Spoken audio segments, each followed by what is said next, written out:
দর্শক, প্রয়াত বেগম খালেদা জিয়ার সমাধিস্থলে রয়েছেন বিশেষ প্রতিনিধি আহমেদ সরওয়ার।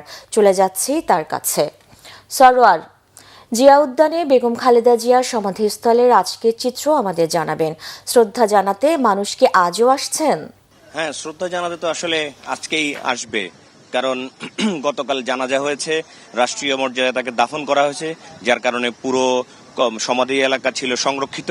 শুধুমাত্র সরকারিভাবে যাদেরকে পাস দেওয়া হয়েছিল এবং এই রাষ্ট্রীয় কার্যে যাদের অংশগ্রহণ ছিল পরিবার ছাড়া আর তেমন কারোরই এখানে সর্বসাধারণের ঢোকার কোনো সুযোগ ছিল না। আজকে সকাল থেকে মানুষজন ভিড় করছিল।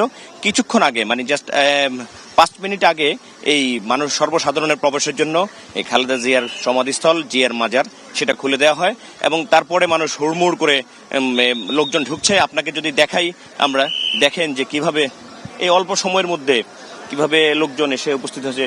সবাই কিন্তু আসলে একদম সাধারণ, কোনো রাজনৈতিক নেতৃবৃন্দ আমরা কাউকে দেখিনি।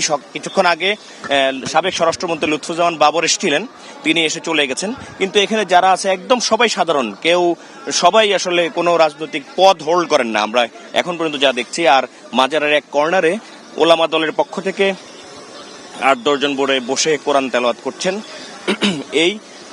আর সবাই আছে সাধারণ মানুষ, তাদের শ্রদ্ধা ভালোবাসা জানাতে ছুটে এসছেন প্রিয় নেত্রীর প্রতি, তাদের আবেগ। কালকে যারা আসতে পারেননি বা দেখেছেন টিভিতে, অথবা সময়ের কারণে এই শ্রদ্ধা জানানোর আসলে উপায়ও ছিল না, এখানে আসার কোনো সুযোগও ছিল না, আজকে তারা এসছেন।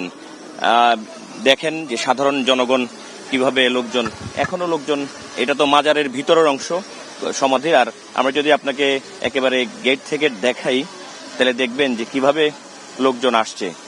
আসলে এটাই হচ্ছে খালেদা জিয়া, যে মানুষের যে ভালোবাসা, মানুষের প্রতি তার এই বাংলাদেশের জন্য তার যে ত্যাগ, তার যে অসীম ধৈর্য, অসীম সাহসিকতা, যেভাবে নেতৃত্ব দিয়ে গেছেন, তার পুরোটাই মানুষ আসলে দিয়ে যাচ্ছে।